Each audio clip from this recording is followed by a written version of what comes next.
साथियों नमस्कार। एक बार फिर से स्वागत है आप सभी का द इंग्लिश लाइब्रेटरी पर। और आज की अपनी ये दूसरी क्लास है। वैसे अपनी इस जो सेकंड ग्रेड इंग्लिश लिटरेचर का जो फ्री कोर्स है यूट्यूब पे, इसकी 28वीं क्लास है ना। तो हम बिना किसी देरी के जो है इस क्लास को शुरू करेंगे। अगर आप टेलीग्राम चैनल हमारा ज्वाइन नहीं किया है, टेलीग्राम जो ग्रुप है द इंग्लिश लाइब्रेटरी नाम से, तो आप ज्वाइन कर लेना। वहाँ पर सारी अपडेट मिलती है। और नोट्स चाहिए हो या फिर टेस्ट सीरीज चाहिए हो, है ना, मात्र 100 रुपये में, तो आप एप्लीकेशन डाउनलोड कर सकते हैं प्ले स्टोर से, द इंग्लिश लाइब्रेटरी। चलिए बिना किसी देरी की इस क्लास को स्टार्ट करते हैं। आज का जो अपना 28वां टॉपिक है, उस टॉपिक का नाम है कमला दास। साथियों एक दो प्रश्न आ जाते हैं, चलिए हम शुरू करते हैं। Kamala Das was born in 1934 and died in 2009। ये जो है 1934 में जो है पैदा होते हैं और 2009 में इनकी जो है डेथ होती है। Her name is Kamala Suraiya and pen name is Madhavi Kutty. उनका जो नाम था कमला सुरैया था और उनका जो पेन नेम था, जिस नाम से वो जो है वर्क्स लिखती थी, वो इनका नाम था माधवी कुट्टी, है ना। हर मदर नेम बालमनी अम्मा, उनकी जो माता का नाम है बालमनी अम्मा था। शी बिलोंग्स टू केरला, वो जो है केरल राज्य से संबंधित हैं। She received no formal education और she has no university degree. उनके पास कोई भी जो है शिक्षा की डिग्री नहीं थी, कोई डिप्लोमा नहीं था, फिर भी देखो इतना बड़ा नाम उन्होंने कर लिया। She was educated at home, वो जो है घर पर ही पढ़ी थी, ठीक है। हर पेरेंट्स वर आल्सो पोइट, उनके जो माता पिता थे वो भी क्या थे, एक कवियत्री थे, ठीक है। हर पोइट्री इज़ कॉल्ड कन्फेशनल, उनकी जो पोइट्री है वो कन्फेशनल है। आगे चल के मैं इसका बताऊंगा थोड़ा सा आपको, ठीक है। कन्फेस का मतलब वैसे तो होता है कि स्वीकार करना, या फिर आपको मैं इंग्लिश के अंदर ही जो है अच्छे से एक्सप्लेन करूँगा आगे जाके। And related to marriage and sex, ठीक है। इनकी जो वर्क्स हैं वो एक लेडी की पेट्रियाटिकल सोसाइटी में क्या पोजीशन होती है, क्या स्थिति होती है, क्या मानसिक स्थिति होती है ना। इसी को अपने एक प्रकार से कह सकते हैं कि कन्फेशनल टाइप की ये जो है पोइट्री है, ठीक है। उनकी जो कविताएं हैं या वर्क्स हैं, तो वो सेक्स और मैरिज से रिलेटेड हैं या रिलेट करते हैं। She was Malayalam author of Kerala, ठीक है। वो केरल की मलयालम ऑथर हैं, मलयालम भाषा की। She wrote biography at the age of 42 named my story. उनकी जो बायोग्राफी थी वो उन्होंने 42 साल की उम्र में लिखी, माई स्टोरी नाम से। मोस्ट इंपॉर्टेंट है, याद रखना। Written in Malayalam and translated into English later. सबसे पहले इन्होंने मलयालम में लिखी, बाद में इसको जो है इंग्लिश में ट्रांसलेट किया गया। शी एडिटेड, इन्होंने जो है एडिट किया इलस्ट्रेटेड वीकली ऑफ इंडिया। आप इसको इस जो है ये जो मैगजीन है इसका नाम याद रखना, illustrated weekly off India. She wrote in her own style rather than English modernist style. उन्होंने जो है लिखने का अपना खुद का तरीका जो है अपनाया, उसके बजाय जो कि ट्रेडिशनल था, यानी जो चला आ रहा था उसको इन्होंने जो है त्यागा उसको। देखो साथियों, मैं चाहूँ तो ये जो चीज़ें मैं एक्सप्लेन कर रहा हूँ बिल्कुल देसी भाषा में कर रहा हूँ, ना, अपने नॉर्मल आम जिंदगी की जो भाषा है। देखो अगर मेरे को खुद का जो है आपको खुद की कैपेबिलिटी बतानी हो, खुद की क्षमता बतानी हो, तो मैं बहुत अच्छे अच्छे जो है टिपिकल वर्ड्स का यूज़ करके, ताकि आपको लगे कि मैं बहुत ही अच्छा टीचर हूँ, है ना, मतलब मेरे को बहुत नॉलेज है, तो मैं ऐसा काम मेरे से होता नहीं है। मैं ऐसा कर सकता हूँ, मेरे में ये कैपेबिलिटी है, लेकिन मैं चाहता हूँ कि जितना सिंपल भाषा में, जितना जो है लोकल लैंग्वेज में आप लोग जो इस इंग्लिश को पढ़ रहे हो, ठीक है, क्योंकि अपनी नेशनल जो एजुकेशन पॉलिसी है 2020 की, वो भी जो है मदर लैंग्वेज को प्रमोट करती है, ठीक है। मैं चाहूँ तो बागड़ी भाषा में भी पढ़ा सकूँ, ठीक है, मैनू पंजाबी विच पढ़ाना भी होंदा है, ठीक है। तो ਹੁਣ ਅਸੀਂ जो है ਅੱਗੇ ਚੱਲਦੇ ਹਾਂ।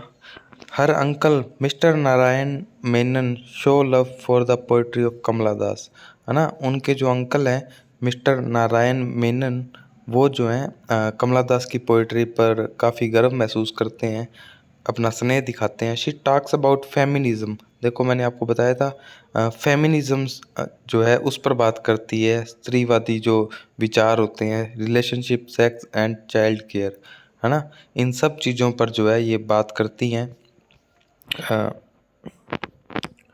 जी, she born Hindu and died Muslim, वो जो है हिंदू, जो है हिंदू धर्म में पैदा हुई और died Muslim because she accepted Islam before her death, क्योंकि मरने से पहले उन्होंने जो है इस्लाम धर्म जो है अपना लिया था। Her poetry is known as an acknowledgement and a celebration of the beauty. उनकी जो पोइट्री है वो जो है सेलिब्रेशन ऑफ द ब्यूटी है ना, सुंदरता का एक अच्छा उदाहरण है, and courage of being a women, वो और जो है इतना साहसी होना एक पेट्रियोटिकल सोसाइटी में, और उस टाइम के पेट्रियोटिकल सोसाइटी में, तो ये अपने आप में एक बहुत ही गर्व की बात है। She is known as a controversial figure and confessional poet, वो जो है कंट्रोवर्शियल है ना, क्योंकि आमतौर पर अपने देखते हैं कि सेक्स के बारे में या रिलेशनशिप के बारे में जो है अपनी मैटरनल जो लाइफ है ना, अपने जो शादीशुदा ज़िंदगी है उसके बारे में कोई भी जो पोइट है या पोइटेस है, ख़ास तौर पर मैं कहूँ कि कोई भी वीमेन है, वो बताती नहीं है, ठीक है। तो काफ़ी जो है कन्फेशनल एंड कंट्रोवर्शियल रहता है इनका work. She wrote in Kannada and Malayalam, वो कन्नड़ और मलयालम दोनों भाषा में लिखती हैं। हर ऑटोबायोग्राफिकल प्रोज, उनका जो है आत्मजीवनी से संबंधित जो निबंध है उसका नाम है I study all man I had, मैंने उन सभी आदमियों को पढ़ा जो जिनसे मैं मिली या जो मेरे जीवन में आए। ये इम्पोर्टेंट है, ये भी याद रखना। शी वॉन केरल साहित्य अकेडमी फॉर कोल्ड इन 1969, है ना, 1969 में जो है कमला दास जी ने के मिलियो केरल को साहित्य अकेडमी अवार्ड मिलियो, किस वर्क के लिए, कोल्ड वर्क के लिए, ठीक है। Her two important novels are the alphabet lust and Manas lust, है ना। इनके जो दो इम्पोर्टेंट नॉवेल्स हैं उनका नाम है the alphabet lust and Manas lust, ठीक है। कई बार साथियों टाइपिंग मिस्टेक हो जाती है, तो मैं क्या है जो लिखा होता है एज इट इज़ पढ़ देता हूँ, तो अगर कुछ करेक्शन वगैरह हो तो भी आप ही बता दिया करो, कमेंट में बता दिया करो, मैं उसको करेक्ट कर लूँगा, ताकि आगे से जो है जो बच्चे पढ़ें उनके साथ क्या है कि बहुत सारी चीज़ें होती है माइंड में, तो कुछ ना कुछ स्लिप हो जाता है, मानवीय भूल हो जाती है टाइपिंग में, है ना। हर शॉर्ट स्टोरी कलेक्शन, उनका जो शॉर्ट स्टोरी का जो कलेक्शन है उनका नाम क्या क्या है, Padmavati, the harlot and the other story, ठीक है। ये दो नाम याद रखना, Padmavati and the harlot and the other story, okay. Her first work is summer in Calcutta in 1965, उनका जो पहला वर्क था वो समर इन कलकत्ता था, 1965 में इन्होंने जो है इसको सामने लाई है। द डिसेंडेंट ये जो है 1967 में, द ओल्ड प्ले हाउस 1973 में, ठीक है। इन ये सिर्फ आपको जो है रट्टा मारने हैं, इसमें कुछ भी एक्सप्लेन करने वाली बात नहीं है, इससे ज़्यादा डीप मुझे नहीं लगता पूछेगा, और पूछेगा तो आपको बिल्कुल भी घबराने की आवश्यकता नहीं है। कोई भी विद्यार्थी जो है इसको पढ़ के नहीं जाएगा, और जाएगा भी उसका सही भी होगा तो भी कोई बात नहीं। अगर आप ऐसे इससे भी डीप अगर क्वेश्चन सही नहीं कर पा रहे हो, फिर भी आप कंपटीशन की रेस में हो, आप सिलेक्शन की दौड़ में हो। सिलेक्शन की दौड़ से बाहर वही होता है जो आसान प्रश्न गलत करता है। ये बात हमेशा अपनी नोटबुक के फ्रंट पेज पे जो है लिख लेना, मेरे जो वर्ड्स हैं वर्डिंग जो है एज इट इज़ लिख लेना।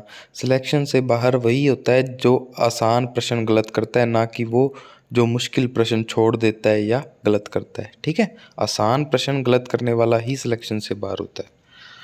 पोइम्स जो हैं उनकी बात कर लेते हैं। द लुकिंग ग्लास, ठीक है, dance of the eunuchs, my mother at 66, बहुत famous poem, my grandmother house, a hot noon in Malabar, the sunshine cat, the freaks, the invitation, ये सब आपको जो है याद रखने हैं कि कमला दास जी की पोइम्स हैं ये। इनकी जो पोइम है an introduction has a famous line, और इस इंट्रोडक्शन पोइम में इनकी एक फेमस लाइन है, I am Indian very known born in Malabar, I speak 3 languages, है ना। अब जैसे स्पीक की जो स्पेलिंग है ये टाइपिंग में मिस्टेक हो गई, माफ़ी चाहूँगा। Right in 2 and dress in 1, ठीक है। मैं जो है इंडियन हूँ, जानी पहचानी इंडियन हूँ, वेल नोन हूँ, जो कि मालाबार में पैदा हुई। मैं 3 भाषा बोल सकती हूँ, 2 में लिखती हूँ, और जो है एक में अपने आप को मैंने जो है सजाया हुआ है, ठीक है। अवार्ड्स जो हैं इनको मिले हैं pan Asian poetry award, most important जो अवार्ड है 1963 में मिला इनको। सीधा याद होना चाहिए टिप्स पे, है ना। मेरे को भी याद था तभी आपको कह रहा हूँ। ऐसी मैं कोई भी इम्प्रैक्टिकल बात आपको नहीं बताऊँगा जो कि मैं खुद ना कर पाया हूँ, ठीक है। मेरे को आप जो है वर्बली कभी भी, ओरली कभी भी अगर आप पूछते, है ना, जब मैं तैयारी में था पिछले साल, तो मैं आपको बता सकता था, इनके ईयर बता सकता था, ठीक है। मैंने भी याद किया तो आपको भी करने पड़ेंगे, जाहिर सी बात है। जिसको सिलेक्शन लेना है वो सारे याद करेंगे, ठीक है। केरल साहित्य अकेडमी अवार्ड जो है इनको थनप्पू के लिए मिला 1968 में। Short listed for Nobel prize, ये नोबेल प्राइज़ के लिए भी शॉर्ट लिस्ट हुई, है ना, लिटरेचर में, साहित्य में 1984 में। शॉर्ट लिस्टेड फॉर सेंट्रल साहित्य अकेडमी अवार्ड, ये केंद्रीय साहित्य अकेडमी अवार्ड के लिए भी शॉर्ट लिस्ट हुआ इनका वर्क जो है ना। कलेक्टेड पोएम्स 1985 में, लेकिन मिला नहीं। दोनों में ना नोबेल मिला ना केंद्रीय साहित्य अकेडमी अवार्ड मिला। केरल स्टेट फिल्म अवार्ड ज़रूर मिला 1988 में फॉर बेस्ट स्टोरी के लिए। ऑनरेरी डॉक्टर लिट या doctor literature bye university of Calcutta in 2006। Calcutta university जो है 2006 में इनको जो है डॉक्टर लिट की उपाधि देती है। इनके वर्क्स के बारे में बात कर लेते हैं। थ्रिस नीलम जो है, थोड़ा सा माफ़ी चाहूँगा, मुझे प्रोनाउंसिएशन में थोड़ा सा प्रॉब्लम हो रही है ना। थ्रिस नीलम जो है फॉलो फील्ड्स शॉर्ट स्टोरी है 1962 में, ठीक है। समर इन कलकत्ता 1965 में इनकी पोइट्री है। द डिसेंडेंट्स जो है 1967 में जो है ये पब्लिश हुई, इनकी पोइट्री है। द ओल्ड प्ले हाउस, है ना, एंड अदर पोएम्स जो है 1973 में। माई स्टोरी जो इनकी ऑटोबायोग्राफी है 1976 में। द अल्फ़ाबेट ऑफ लस्ट 1977 में, ये इनका नोवेल है, सॉरी नोवेल नहीं है। ए doll for child prostitute short story 1977, ठीक है। ये भी याद रख लेना, मेरे हिसाब से अभी तक पूछा नहीं गया है, इस बार आ सकता है। ए डॉल फॉर चाइल्ड प्रोस्टिट्यूट किसने लिखा, ये शॉर्ट स्टोरी किसने लिखी, कमला दास जी ने, और 1977 में लिखी। टोनाइट द सैवेज राइट, ये भी आप याद कर लेना, लव पोएम है कमला दास जी की। प्रीतिश नुंडी जो है ये पोइट्री है 1979 में लिखी गई। The heart of Britain non fiction है 1983 में। कलेक्टेड पोएम्स जो है 1984 में, ठीक है। साथियों, मैंने इसके बारे में कोई डीपली नहीं पढ़ा था, बस मैंने इतना याद किया था कि हाँ ये भी कमला दास जी ने लिखी थी, लेकिन ज़्यादा इम्पोर्टेंट नहीं है। अगर यहाँ से प्रश्न बनता है इस पोर्शन से जो आप स्क्रीन पे देख पा रहे हैं, तो सीधा पूछेगा भी ये किसका वर्क है, इससे ज़्यादा डीप पूछने की संभावना न के बराबर है।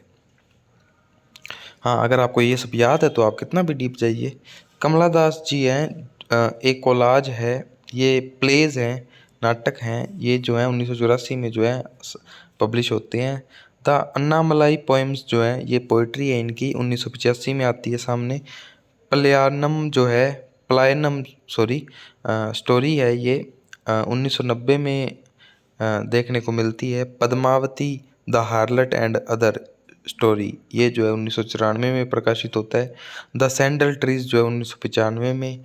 Only the soul knows how to sing, ये भी आप याद रख सकते हैं, इंपॉर्टेंट लग रहा है मुझे, 1996 में। द पाथ ऑफ कॉलमनिस्ट ऐसे 2000 में जो है ये सामने आता है वर्क, ये जो ऐसे है the path of columnist wrote as Kamala Suraiya, ये किस नाम से लिखा गया, कमला सुरैया नाम से। और इसी के साथ जो है हमारा 28वां टॉपिक भी आज जो है कंप्लीट होता है। मैं पूरी कोशिश करता हूँ कि मैं जो है थोड़ा सा तेज़ बोलूँ, ताकि so that not to waste your time, okay. आपका जो टाइम है वेस्ट ना हो बिल्कुल भी, मेरी वजह से तो कम से कम ना हो, ठीक है। आपका रिवीजन हो जाए 10-15 मिनट में, और आप जो है अपनी तैयारी को बूस्ट करें। मेरे पर डिपेंड मत रहें, लेकिन मेरा ऐसा मानना है कि मैं जितना करवा रहा हूँ ना यूट्यूब पे, आप, मेरा मानना है कि एग्ज़ाम में आ जाएगा इतने में से, ठीक है। बाकी आप पूरी तरह डिपेंड रहने की आवश्यकता नहीं है। आप जितने भी सोर्स आपको अच्छे लगते हैं, जिनसे पढ़ना अच्छा लगता है, जिस कोचिंग से लगता है वहाँ से पढ़िए, ठीक है। मैं तो अपनी तरफ से पूरा प्रयास कर रहा हूँ आपका सिलेक्शन करवाने का, और ईश्वर की दया रही, ईश्वर का आशीर्वाद रहा तो ये जो संस्कृत शिक्षा एग्ज़ाम है, इसमें लिटरेचर पार्ट में हम जो है रॉक करेंगे, हमारा काफ़ी कंटेंट आएगा, ऐसी मैं कामना करता हूँ, है ना। बाकी सब भाग्य के भरोसे है ना। तो थोड़ा सा पेपर से पहले भी आप मुझसे जो है कॉन्टैक्ट बनाए रखिएगा। एग्ज़ाम अटैम्प्ट करना अपने आप में एक बड़ी टेक्निक होती है। मैं आपको पर्सनली जो है कि जो स्टूडेंट है, सीरियस स्टूडेंट जो है, उनको गाइड करूँगा कि कैसे एग्ज़ाम को अटैम्प्ट करें, है ना। क्योंकि साथियों मैंने बहुत सारे एग्ज़ाम दिए हैं और मैं कोई पुराने टाइम से रिलेटेड नहीं हूँ, अभी बिल्कुल फ्रेशर हूँ, है ना। आपकी तरह अभी सिलेक्शन लेकर आया हूँ, तो मैं जानता हूँ कि आज का पेपर पैटर्न कैसा है, किस टेक्निक का उपयोग करें, है ना। क्योंकि स्मार्ट स्टडी, स्मार्ट टेक्निक्स चाहिए, नॉलेज इज़ नॉट इनफ, ठीक है। बहुत सारी चीज़ें नॉलेज पर डिपेंड है, लेकिन सिर्फ नॉलेज पर जो है सारी चीज़ें डिपेंड नहीं है। आप जो है सही जो है व्यवस्थित ढंग से आगे जो है परीक्षा देंगे, ऐसी मैं कामना करता हूँ। मिलते रहेंगे, कोई सुझाव हो तो कमेंट सेक्शन में ज़रूर बताइएगा, ठीक है। मिलेंगे अपनी 29वीं क्लास में, तब तक के लिए राम राम, जय हिंद। शुक्रिया, 1 के सब्सक्राइबर होने वाले हैं जल्दी।